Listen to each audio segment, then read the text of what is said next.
যাদের দীর্ঘমেয়াদী জয়েন্টে ব্যথা আছে, স্পেশালি অস্টিওআর্থ্রাইটিস আছে দীর্ঘদিন ধরে, যেটা ক্ষয়রোগ নামেই আমরা চিনি, হাঁটু, হিপ জয়েন্ট এগুলোতে বেশি হয়। দীর্ঘদিন থাকতে থাকতে একটা সময়ে গিয়ে এই রোগটা যখন তীব্র আকার ধারণ করে, তখন আমরা ব্যথার ওষুধে অভ্যস্ত হয়ে যাই। নিজে ভালো থাকার জন্য, নিজের দৈনন্দিন জীবনযাত্রা চালানোর জন্য আমরা ব্যথার ওষুধ সহ বিভিন্ন রকম ওষুধের উপরে নির্ভরশীল হয়ে পড়ি।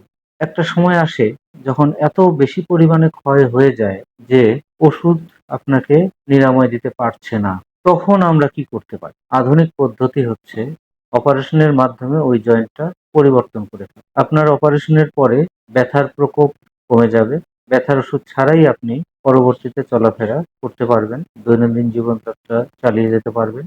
ব্যথার ওষুধ না খাওয়ার কারণে আপনার কিডনি এবং শরীরের অন্য অঙ্গ-প্রত্যঙ্গ সুস্থ থাকার সম্ভাবনা বেড়ে যাবে।